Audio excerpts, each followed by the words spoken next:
4PM news network में दोस्तों आपका स्वागत है। मैं हूं आपके साथ राशिद जहीर। आखिरकार महाराष्ट्र की जीत को आप इस नजर से नहीं देख सकते कि वो भारतीय जनता पार्टी की एक तरफा जीत है।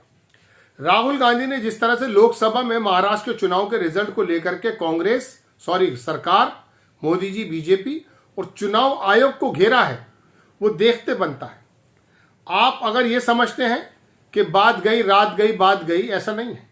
महाराष्ट्र के चुनाव को बहुत सीरियसली लोकसभा में राहुल गांधी ने जब अपनी स्पीच के दौरान कहा कि जितनी हिमाचल की आबादी है इतनी वोटों की आपने गड़बड़ी कर दी है, इसका जवाब आपको देना होगा।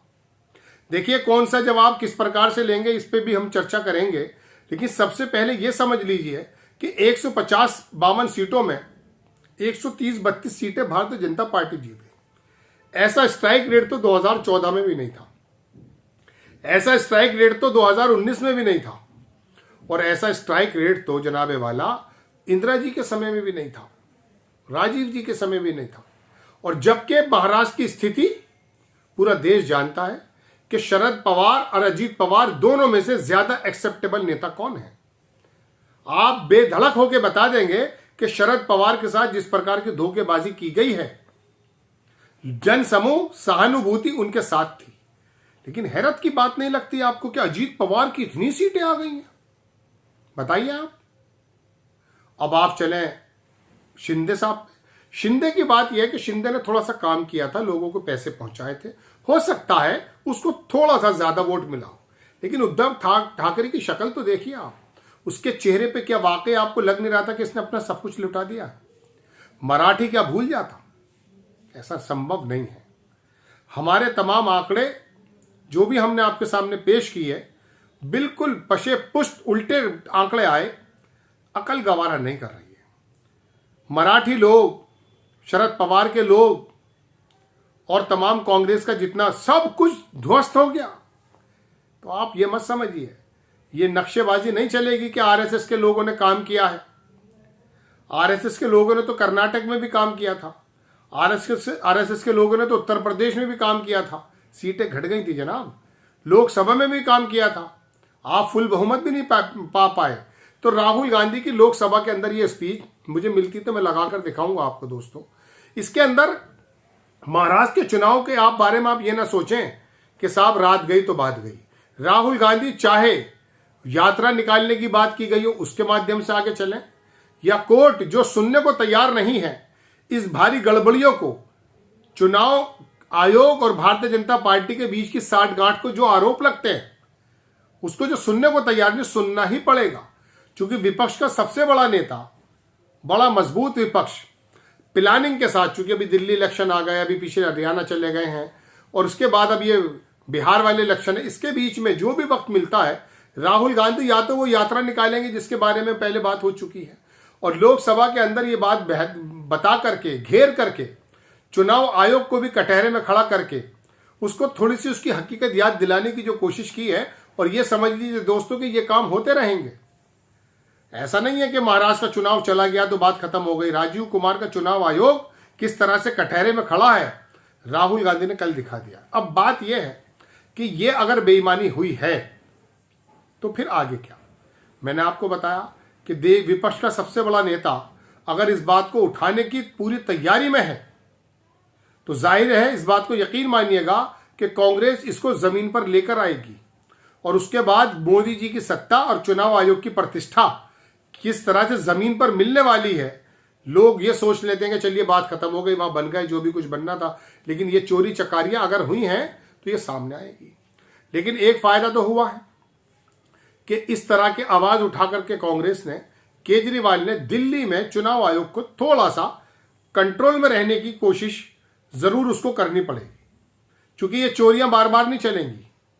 इस बार ऐसा नहीं होगा कि भारतीय जनता पार्टी या चुनाव आयोग आरोप के मुताबिक लोकतंत्र को लूट ले, ऐसा नहीं होगा। कम से कम इतना ही ज्यादा सजग होना पड़ेगा। हम ये सोच रहे थे कि महाराष्ट्र का चुनाव खत्म हो गया, हरियाणा का चुनाव खत्म हो गया, लिहाजा वो वहां अगर कुछ गड़बड़ी हुई भी है तो खत्म हो जाएगी, लेकिन ऐसा नहीं है। कभी तो वहां का लोकल का विधायक वो आकर के चुनाव आयोग के दिल्ली दफ्तर पे खड़ा हो जाता है। अभी मैंने खबर बताई थी आपको। और कभी जो है राहुल गांधी लोकसभा के अंदर ये आवाजें उठा रहे हैं, इसकी वजह सिर्फ यही है दोस्तों कि ये जो चीज है ना, ये जो बेईमानी अगर हुई है तो ये गले के नीचे से उतरने को बिल्कुल तैयार नहीं है।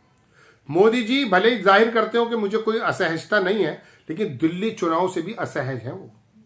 चुनाव आयोग कितनी भी शेर शायरी घटिया लेवल की करने लगे, ऐसा नहीं है। उसने जो चुनाव आयोग की प्रतिष्ठा को खत्म कर दिया है राजीव कुमार ने, जैसा कि आरोप लगते हैं, जवाब तो उनको देना पड़ेगा। अब नहीं देंगे, आने वाले समय में देंगे, देना पड़ेगा।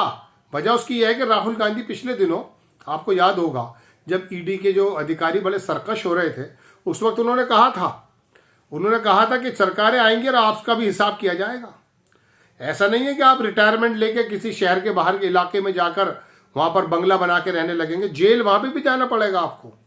आप जानते हैं कि वहां पर अमेरिका के अंदर ट्रंप आया है, उसने कैनेडी के हत्याकांड को भी उठाने की बात कर दी है। जो पैसा बटा है यूक्रेन में और तमाम एड्स के मामले में, उसको भी उन्होंने बताया कि ये कितना बड़ा घोटाला है। उसने अपने यहाँ के लेवल के जो मंत्री हैं, अपने यहाँ जिसकी पार्टी है, उनको भी कटहरे में खड़ा कर दिया है। डीप स्टेट जानते हैं, जो अमेरिका को चलाता है, जो नजर नहीं आता है, वो प्रोपेगेंडा तय करता है कि इसराइल किस तरह से आगे बढ़ेगा और इस्लामी मुमालिक किस तरह से नीचे आएंगे। ये डीप स्टेट जो पूरी दुनिया में बताता है, मोसाद को भी वही संचालित करता है और तमाम दुनिया के लोगों को भी वही संचालित करता, उसके भी पर काट दिए डोनाल्ड ट्रंप ने। तो ऐसा नेता अगर आ सकता है तो आप ये उम्मीद ना कीजिए कि भारत में नहीं आएगा। राहुल गांधी और कांग्रेस को जितना नुकसान चुनाव आयोग ने पहुंचाया है, ईडी, सीबीआई, आईटी, जिन लोगों ने आकर के एक तरफा रवैया इख्तियार किया है, आप यकीन मानिए 44 से 99 और 99 से 250 होने में कोई देर नहीं लगती है। थोड़ी सी अगर अकल लगा दी जाए ना, कांग्रेस के इर्द गिर्द के जो मशवरे देने वाले हैं वो अगर थोड़ा सा भी जमीन की बात देख लें, जातीय समीकरण अगर साध लें, तो मैं आपको सच बताता हूं कि ये पूरी की पूरी बिसात पलट भी सकती है।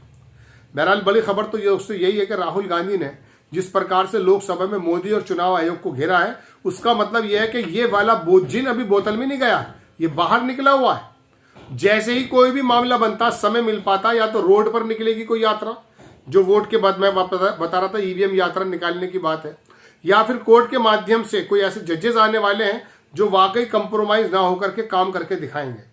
बड़ी खबर है दोस्तों कि राहुल गांधी ने इस मुद्दे को मरने नहीं दिया है और लोकसभा में जितनी जबरदस्त तरीके की स्पीच दी है, बड़े लोग तारीफ कर रहे हैं।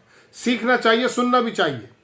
तो वाकई उसने एक विजन है राहुल गांधी का, उसने ऐसी शानदार स्पीच दी है कि उसको बार बार, बल्कि मैं कहता हूं उसको थोड़ा सा सेव करके रखने की जरूरत है कि एक लड़का जो दुनिया में और हिंदुस्तान के अंदर जमीनी नाप करके जो लोगों की नफ्स पकड़ कर आया है, उसने बताया कि सरकारें किस प्रकार से चलनी चाहिए।